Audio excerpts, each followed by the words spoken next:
So today I'm talking about spiritual abuse, and I'm going to share with you my story of how I overcame spiritual gaslighting and abuse. And I want to bring awareness around this because I think there's not enough of it. And if people are aware, then they can spot the signs before something like this happens to somebody else, right? My name is Angela, and I started having a spiritual awakening about 10 years ago, but this started happening about 7 years ago. I really was into the law of attraction, and at the time I was a single mom of 2 boys, and I was just exploring my spirituality and what that meant, and how really to follow more of my intuition than to follow what I had been told for years, right? And isn't that our whole mission as spiritual beings? It's to find our true self and have our authentic self come through instead of doing what everybody else does, following the crowd. The person I'm speaking to is the person who is just like me, who's going through this spiritual awakening and is very vulnerable to misinformation. Like I said, 7 years ago, I was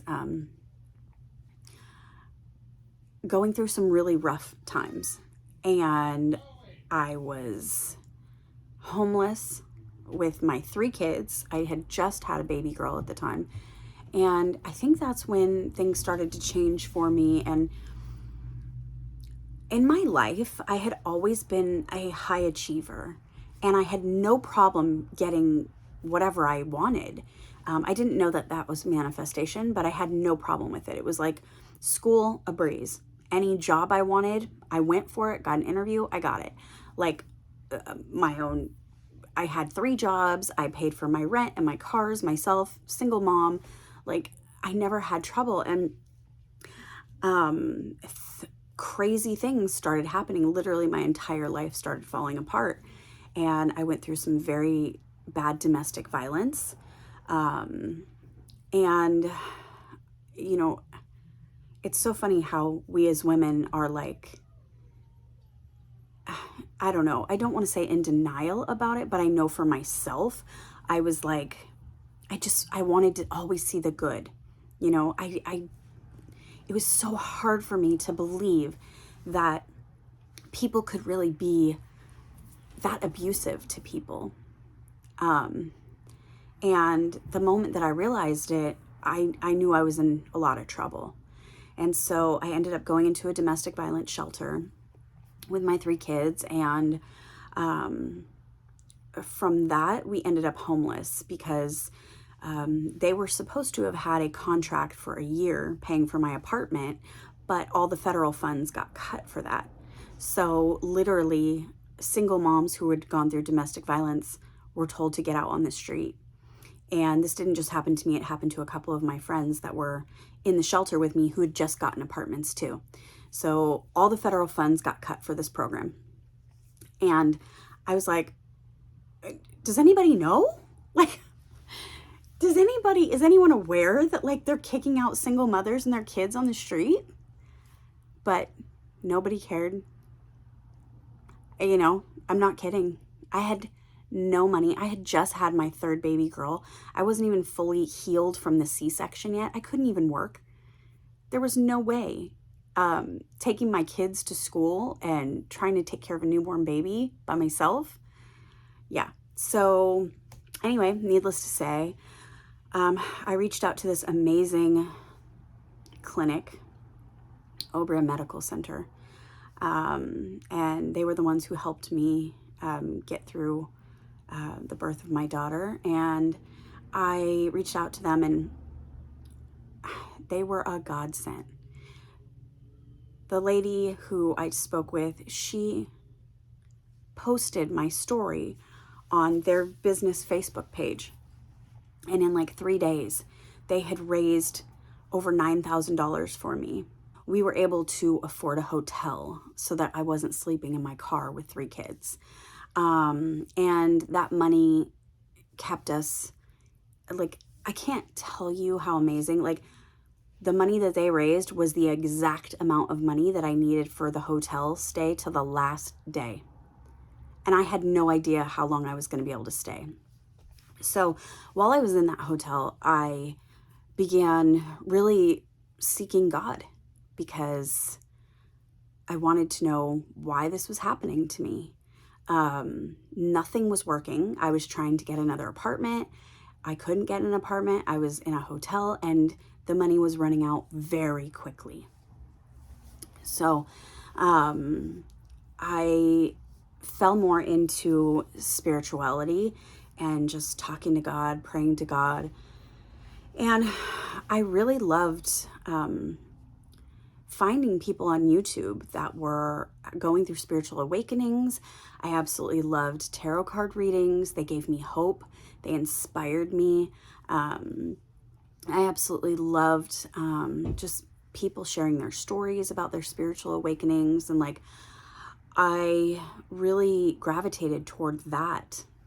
More of like the, kind of like the new age spirituality. And I remember one day I was in the hotel and I was journaling. And I was journaling and I was meditating, and I was in the room with my kids, and it was later at night. They were all asleep. And I had a vision. And I mean, I was wide awake. And this vision like came to me. And I could see it as like a movie. I knew it was me. And I was being beheaded. I knew that I was an intuitive energy healer. Now, at that time, when I had this vision, I did not even understand what those words meant. I had no clue what that meant. Intuitive energy healer. What is that? At that time, I had no idea. So I wrote it all down, and it was crazy. I just kind of tucked it away in my playbook, of like strange experiences. And, I was really into tarot. I was really into crystals. I was really into just anything that would bring me hope, and it made me feel good. And I loved the community, and I just felt wonderful. So I knew that the money was running out for the hotel, and I had nowhere to go again. So I had decided, you know what, I'm going to go take a road trip. And because my kids were just getting out for school for summer. And I knew that I had family in different states, and I could go stay, a week or two with one, a week or two with another, and just see people, because I hadn't gotten to do that. I was a paralegal before. I had a corporate job. I had a side hustle and two kids at that time. So I was never able to go travel. So I was like, you know what? I'm just going to do it. So as soon as my kids got out of school, I took off and went up north to Washington to see my dad. One day we were talking about spiritual stuff, about God. And I told him how excited I was because I was really going on this road trip, and I felt like on this road trip I was really going to find God, I knew I was having a spiritual awakening, and I'm having this discussion with him and telling him that I really feel so excited about God and what's going on in my life, and something has to change, because what was down there wasn't working, and I'm on this road trip, and I just feel like I'm going to find the answers, while I'm out here, and maybe I'll find somewhere new to live, like a different state or something. I don't know. But so I told my dad about the vision that I had, and his words were, well, let me just tell you about a story of mine. When I was younger, I was following this white witch coven, And, you know, they were white witches, so they were good witches. And the leader told me that I was Billy the Kid in a previous life. And, you know, he was telling me, you know, you can't buy into any of that stuff. And I said, well, Dad, I'm not following white witches. My vision was by myself in a hotel room, meditating, journaling, talking to God. That's what I was doing. And I told him, I said, I know I'm an intuitive energy healer, but I don't even know what that is. And we just kind of left that at that. And, you know, we finished the stay there and it was great. But it was just like the feeling that I got from that conversation was like that I was doing something wrong, or that I had tapped into some sort of evil. And it was so bizarre to me because, like I said, I was like, I was alone. Like, I'm not following anyone. You know, no one put this in my head. This was like a vision. So I let that go. And we left Washington and we went to Colorado. We went through Utah and we were headed down to New Mexico, to Santa Fe. Santa Fe is one of my most favorite places.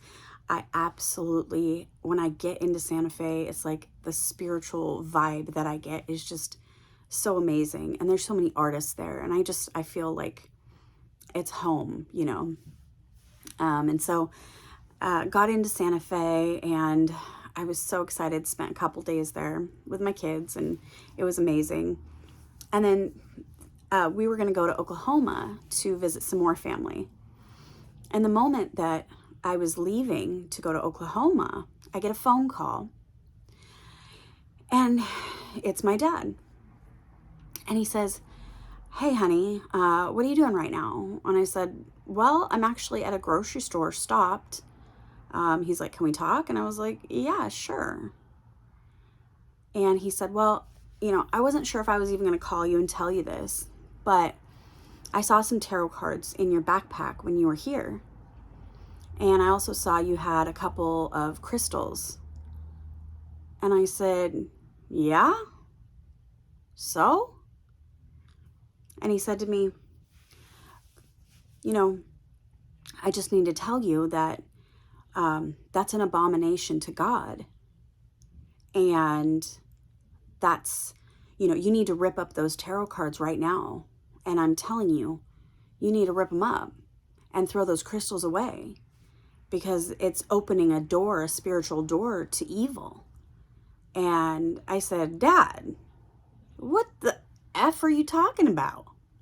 Like, okay, first of all, I had grown up, not very religious, but my mom was Catholic and she never forced it on us. But like, I knew about God and I never, ever felt that there was anything like unsafe in this world. Like if I did this or if I did this, you know, it was, I'm going to heaven, I'm going to hell. Like I'd never felt anything like that in my entire life, that I'm like, I'm scared to be who I am in case it's not good with God. You know, I'd never felt anything like that. And so this was shocking to me. And I said, I'm like, Dad, they're just tools that I use because I love them. And they bring me joy. They make me happy. And I said, I love reading tarot cards for myself, for guidance. And that's it. It's for me. And he said, nope, I'm telling you right now, you're opening the door to evil. And I want you to rip them up. And I said, Dad, I'm following what I love. And I said, for the first time in my life, I've found something that I want to pursue in life. I've never found anything in my life that I wanted to pursue, maybe as a lifelong career. Maybe, you know, the spirituality stuff, it fires, it lights me up inside. And talking about God lights me up inside. And he said, no, honey, that's what the devil wants you to believe. The devil wants you to believe that you're following something that you love. And that's how he tricks you. He tricks you into believing that you're following good and love. But really, it's leading you down a path of destruction.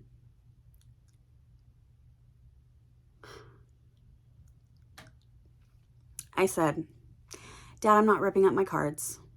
I'm not throwing anything away. These are things that I love. These are hobbies I like. And I'm going to continue doing them. I appreciate your concern, but that's not what's happening here. And I hung up the phone. And from that moment, there was something that had changed in me. First of all, my dad was never really around when I was a kid. And he only started coming around more when he started following God, when he got sober, you know. And all I had ever wanted was him to be around. So I really wanted his approval. So him telling me that what I loved was against God, and obviously it was against what he wanted or his beliefs, I was totally crushed. And I just remember busting out in tears right after I hung up the phone. And I couldn't believe how sick I felt. Everything that I was so excited about, I wasn't even excited anymore. I was effing scared. I was worried if I had done something wrong. And so I called my best friend at the time. And I was crying my eyes out. And I was like, I can't believe that he called me and told me all that. And like, I was just heartbroken.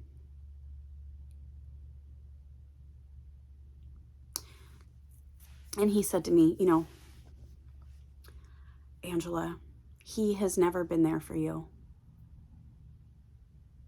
your entire life. Please don't give him that much credit to put he has no business telling you what's right for you and what's wrong for you. And I agreed with him. You know, I was like, no, you're right, okay.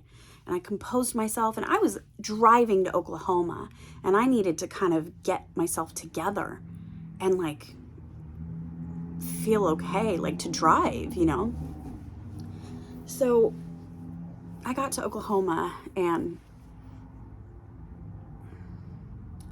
I just remember that I was different. I didn't feel good anymore. I felt concerned. I felt worried. I felt like I was questioning myself. I was questioning what I knew. And little things started happening that made me feel very uncomfortable, that I was inviting evil into my life. And anytime I would want to go get some guidance, spiritual guidance from my tarot cards for my own self, I would hesitate and think, well, what if that is correct? You know, what if that's right? And more, I just kind of started backing away from all of my excitement, all of my joy, all of my happiness that I was so excited to pursue. And I just started backing away, and I was dying inside. I wasn't happy anymore. I wasn't humorous like I always had been. I became very serious and scared as hell. And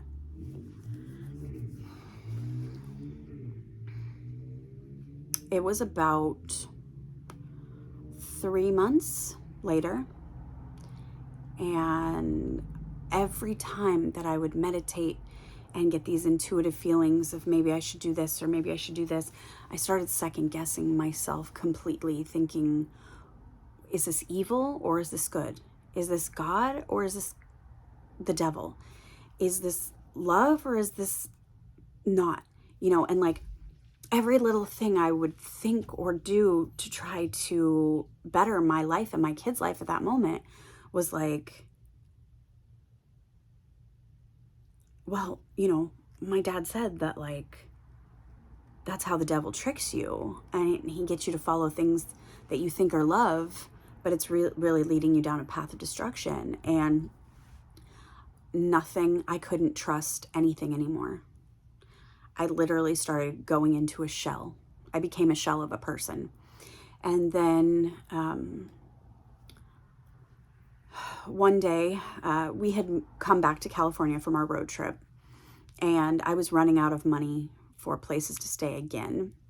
And I had this idea to just throw out a Hail Mary and go to Morongo Casino in Palm Springs and try to win some money, because it was the last little bit of money I had, and why not? And so I get there, and I did win some money when I was there, and it was great. And I kept having these, again, intuitive nudges that I kept denying, thinking that they were not good. And I remember it was in the evening, and I was sitting around, and I started to get really scared. And I heard my dad's voice in my head, again, telling me how the devil leads you to things that you think might be good. And I just remember saying, oh my God, like, God wouldn't lead me to a casino, right? Like, that's not God. This must be the devil. And at that moment, I was alone, I was at a casino, and I literally had a spiritual emergency. I would call it now a psychotic episode. And that's because now I've gone through so much therapy and healing, I know what really happened in my mind. And it's truly from gaslighting. But I believed at that moment that I was absolutely demonically possessed inside of my body, and that my dad was 100% right, and everything that I had been doing was of the devil. And now I'm lost, and now I'm gone, and I don't even know who I am anymore. And I literally thought, oh my God, like, is this the Antichrist? Like, I'm the Antichrist. I mean, these are the things that was going through my mind. And I didn't know what was right or wrong anymore. None of it. I didn't know. And I was like, oh my God, like, I would never want to go against God. Like, I'm a horrible, disgusting, evil person. I'm evil. Now I started, everything was me. I'm demonically possessed. I'm evil. I'm a horrible person. I love God so much. I would never want to go against God, but I have, and now I'm demonically possessed, and I don't even know what to do.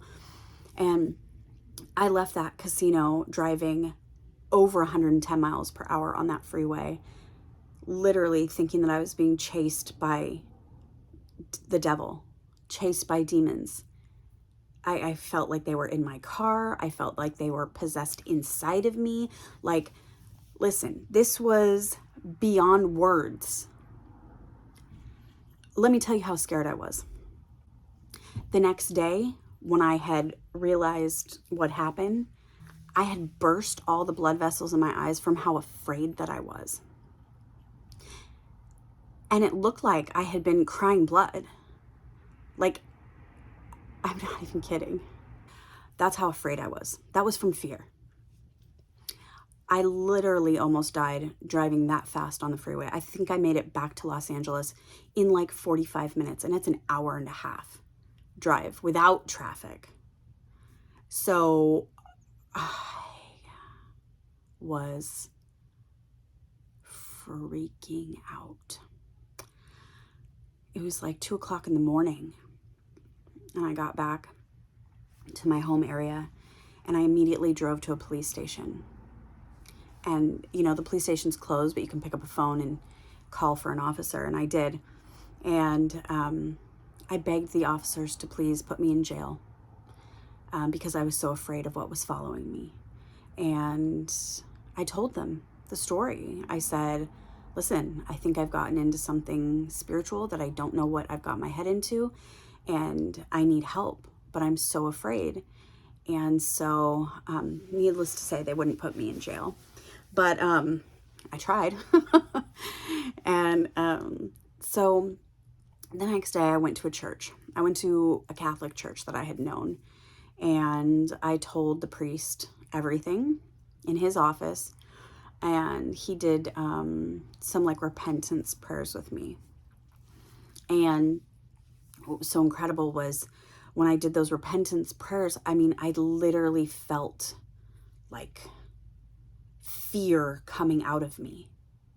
And for the first time in like 24 hours, I had been able to not go into a massive panic attack. Called my dad, told him he was 100% right about everything. And I was so sorry. And that I had thrown everything that I owned away. Even some of my beautiful quartz crystals that were over $400. Threw them in the trash. Okay. And I asked to come live with him in Washington so that I could learn the Bible, because I needed to know what was okay with God and what wasn't. I needed to know, to live again, what was good by God and what was not, what was okay by God and what was not. And I no longer could trust my own mind. I no longer could trust my own heart. I no longer could trust my intuition, because that had all led me to this, what I thought was demonic possession. So I ran straight to the person who had told me these things because I needed to learn. And, you know, I got up there, and as soon as I got there, you know, my dad was very accommodating to me and my 3 kids. And I got my own place as soon as possible, within just a couple weeks, which was amazing. And I started working for a church. I went straight to the pastor, and I was like, I need to know about deliverance. I need to know about healing. I need to learn this. And I said, please, I want to like be your mentee, your like, just teach me everything you know about Jesus, because I need to know. And so he did. And I worked in that church for 6 months directly as the pastor's assistant. And we did everything, and he taught me so much, and I'm so grateful for that. And I learned everything that Jesus had to say, you know, really fast, because I needed to understand how to live my life again. And there was a strange incident that happened where I had to come back down to California with my kids, and we ended up moving back down here. And I was still very much at a Christian church, reading my Bible every single day. Everything was evil to me. You know, like now I was doing the same thing that my dad was. Anyone who, you know, if I knew that they had anything to do with crystals or tarots, I was telling them, you know, that's evil. Don't touch it. Like, I'm telling you. I remember as I was reading through my Bible, I'd never read anything about tarot cards or crystals. And I thought, okay, well, I mean, yeah, I get it. Like, the Bible was written 2,000 years ago, but like, there's not really anything in there. There is some stuff about, stay away from divination. There is some stuff in there about the occult. However, 2,000 years ago, what they knew as the occult is not the same as it was today. So things started to not make sense to me. And I started really questioning some things. And what was amazing is I started reading things like God is love. And then I'd be like, well, what is love? Because what I thought I loved, what I thought was for me in this life was evil. So how could I ever know ever again what's right? I remember reading one day that God created all things. God created all things on this earth. That took me back, because I was like, well, if God created all things on this earth, I mean, crystals are geodes, gemstones, rocks from the earth. Why would that be bad? Why would that be evil? Because I love them and they're beautiful and they inspire me and they bring me hope, and I love looking into them and seeing their patterns. It is phenomenal how they're created.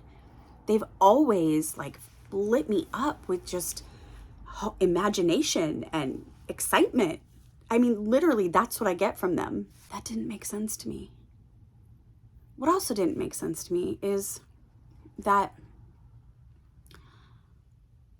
so much of the things that I was known, before, when I was New Age, I was very psychic. And then when I became Christian, I was called prophetic. And because I would get downloads still from God. But this time it was okay, because it was like, well, it's a download from God. And I started to think about it. I said, wait a minute. The same type of downloads, visions that I was getting before, I was getting still.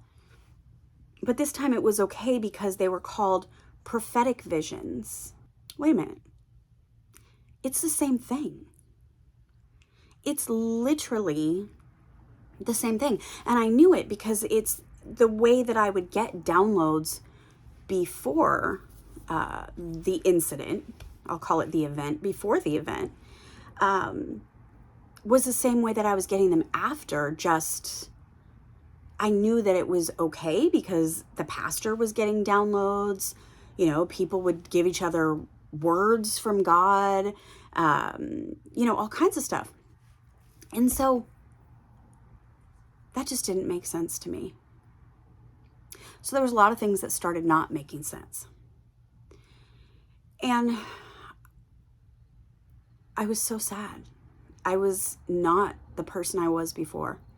I was so serious. I was no fun anymore. I was just a nasty human being, so angry and bitter and trying to control everything around me because I was so deathly afraid of anything. And this was what broke the camel's back for me, was my kids. It was Halloween. And I was at the Christian church and they told me, so some of the ladies were talking after and they were like, oh yeah, no, I'm not going to let my kids watch Disney anymore because there's so much like evil abominations, witchcraft going on at the Disney Channel. Like, the little girls do magic. And I'm not going to let my kids, because that's not okay, witchcraft and all this stuff. And I agreed with it. I agreed with all of it. I was like, no, yeah, you're right. I'm going to take away that from my kids. So I started taking that away. And then it was one thing after the other of trying to protect myself and my kids from any witchcraft or demonic things or this and this. And I remember it was Halloween night and I was not going to let my kids dress up because that is a very evil night. you know, kids all dress up in witches and devils and go around and get candy. And something clicked in me and I went, what am I talking about? Like, I'm literally doing this to my kids. I'm telling them that and I said to myself, am I really gonna be that person who turns off all the lights and says, you know, no, we're not celebrating, get out of here, this is evil, witchcraft and all this stuff? Am I gonna be that person and hide my kids away and not allow them to have fun, not allow them to do community events, not allow them to engage because I'm afraid I need to protect them from the evil in this world? Oh my God, I just lost it. And I said, I can't, I'm not that person. I'm not the crazy cat lady who's, you know, turning off her lights at Halloween and hiding.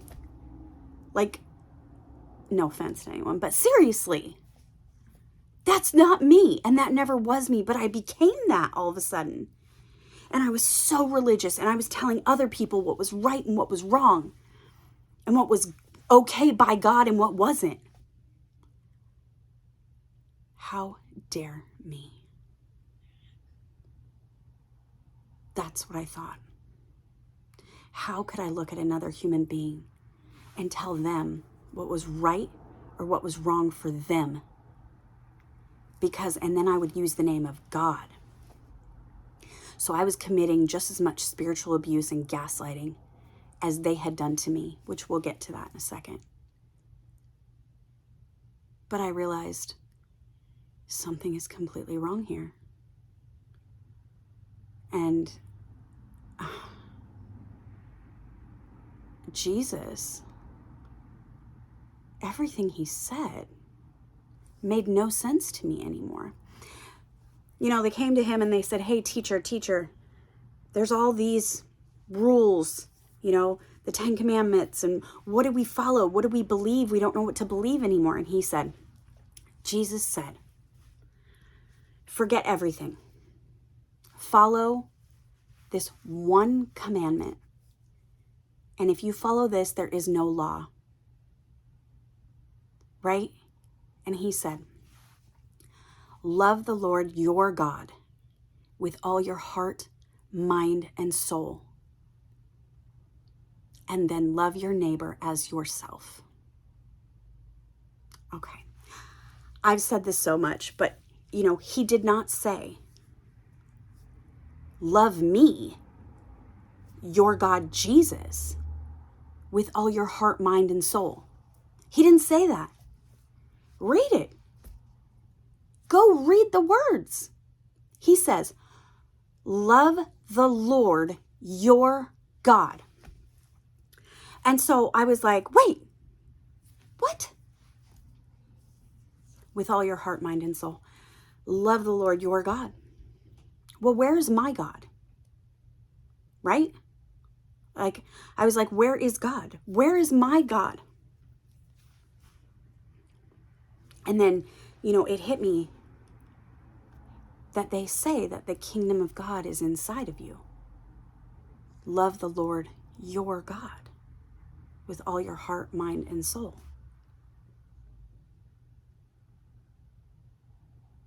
And then it clicked.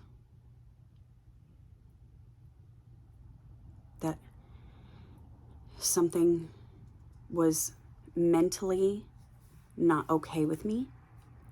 Something was spiritually off in me. I wasn't the person that I was not the same person that I ever had been. I was a different human. And so I got into therapy and I started understanding more about what happened. And, you know, and I want to just say this too about the second thing that Jesus says. He says, and then love your neighbor as yourself. Okay. What he meant by the first commandment is love you. All of you. With all your heart, mind, and soul. The Holy Spirit lives in you, works through you. right? So like, that's where God is. The kingdom of God is in you. So love the Lord your God with all your heart, mind, and soul. And that means love who you are. Your true self. The self who what lights you up is not going to light me up. What lights me up is not going to light you up. That's how it's supposed to be. Because that's how God created me, to light up when I'm supposed to follow those signals. And you're supposed to light up and follow those signals for those things for you. And that's what he meant. And then he says a second thing. He says, love your neighbor as yourself. And that means let your neighbor love themselves with all their heart, mind, and spirit. Let them follow what lights them up. And we don't have a right to say to another human being what's right and what's wrong. They need to know it from inside of themselves. That's God. Now, whether it is or not, you'll either win or you'll learn a lesson. But that's how God operates. You learn or you win. There's no such thing as failure. And God is love. Things that light me up, I'm not following evil. They light me up because that's the spirit in me setting on fire for what is for me. Maybe it's not for you, but it's for me. I know right now in my life, I know 2 people that Christians have done the same thing to 2 people who were very spiritual people. And they have fallen to the same lies and deception, because that's exactly what it is. It's called spiritual gaslighting. And it is a lie. And what gaslighting does is very subtle. It gets you to doubt your reality. It gets you to doubt what's really going on in your life. And then you will have a mental crisis. You will have a psychosis on your hands. That's exactly what happened to me. And I know 2 other people who the same thing happened to. And now they're fully religious, fully Christian, and doing the same thing, telling other people what's good and what's evil. I had to go through 7 years of hell to finally come out on the other side of this. I had to go through hell, and I had to walk through hell and meet the devil face to face, to never be afraid of the devil ever again. So the awareness I want to bring is about spiritual gaslighting and spiritual abuse. The main thing to understand is, if anyone tells you something where you just feel like it's not right, or you instantly start bawling your eyes out, or you get a feeling of just not good inside, trust that feeling, because those are the feelings I got. I didn't know what it was,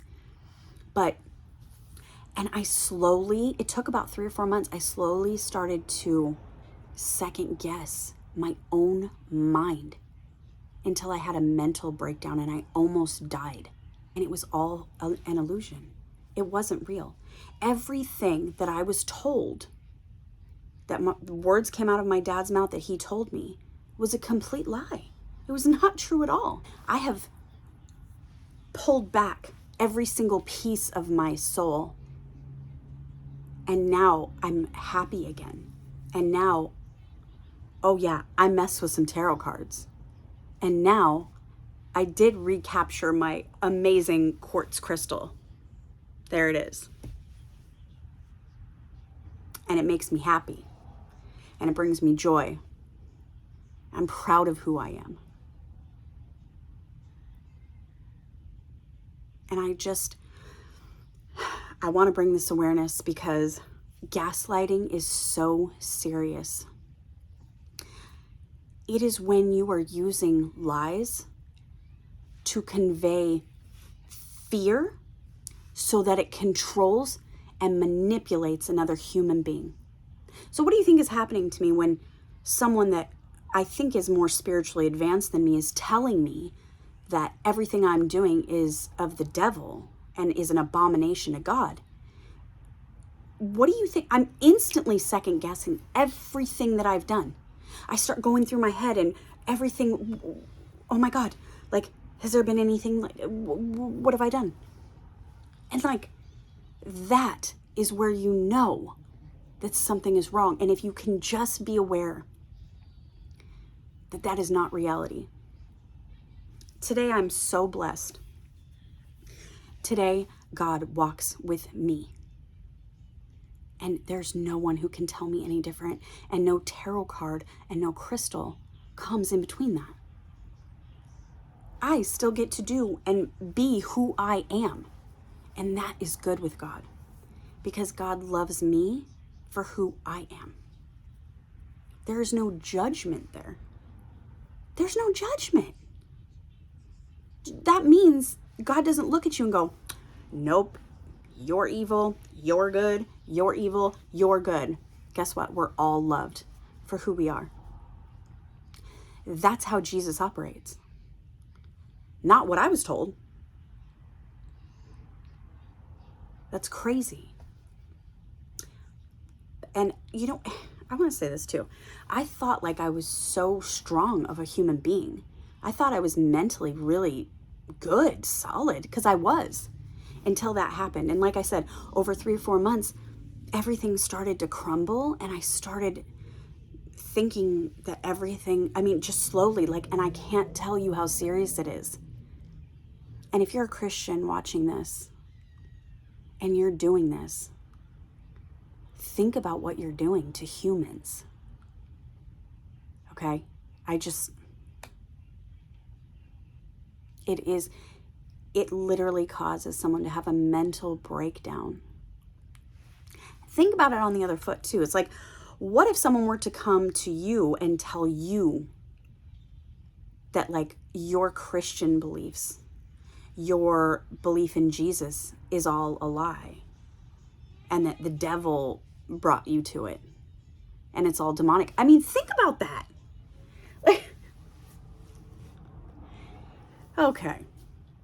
So, spiritual gaslighting is when someone lies to you subtly, uses fear to try to control you, to try to get you to do what they think is right, to try to protect you.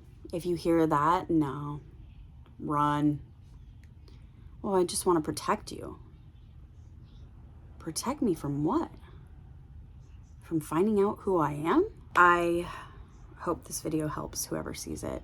If you are just starting on a spiritual journey, this happened to me, and I know it like I said, I know 2 people right now that are going through the same thing.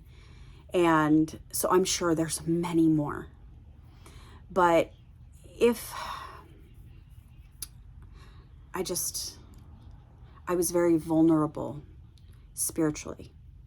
I was naive spiritually. I was so excited about God and spirituality that I was open to what anyone said, you know, and I just absorbed it like the empath that I am. Guard your mind, guard your heart, guard your soul. Because these things are severe. Spiritual gaslighting and spiritual abuse is so rampant. I don't think enough people are talking about it. If you have gone through anything like this, please seek help. You are not alone. There are resources. I have completely healed from this, and you can too. And I just want to say, I love who I am today, and I'm so excited to be able to now, even though it's been 7 years of my life, now pursue the things that I really want to pursue without all that garbage. And I've put boundaries. And I can't have people like that in my life because they make me feel like crap. They make me feel like I'm not a good enough human. That's evil. Because it's a lie. You know, it's funny. That's what they say in the book. I'm pretty sure that Satan is the father of lies. And that's it. It's lies. Lies and gaslighting. Lies and gaslighting and abuse. So if you're just going through a spiritual awakening, guard yourself. I hope this will bring awareness to you to be not so open and naive as I was, to really trust your feelings. Especially if you're watching this, you know that you are a light worker, empath, starseed, because you are attracted to that which you are, and that's what I am.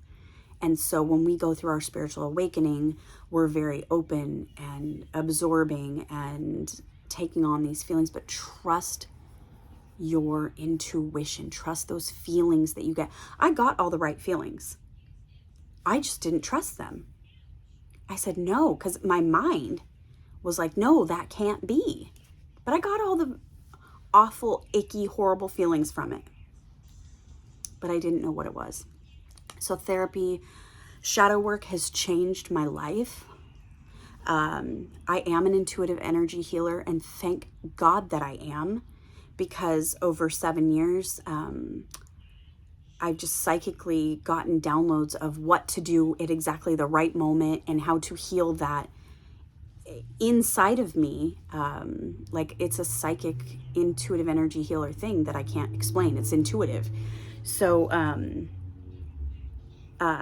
it was able to heal myself from those things. But shadow work, intuitive energy healing, therapy, cutting those people out of my life. And that's okay, you know? I let them be them, and I get to be me. That doesn't mean we have to be, you know, together. And what I love, Tori Amos says this, and it's so funny. She has a song called Cornflake Girl. And she says, never was a cornflake girl who thought it was a good solution hanging with the raisin girls. Okay. Listen, if you're a cornflake, you don't have to hang with the raisins. And if you're a raisin, you don't have to hang with the cornflakes. That's not a good solution. I hope this helps, and I will see you in the next video. Thanks for watching. Bye.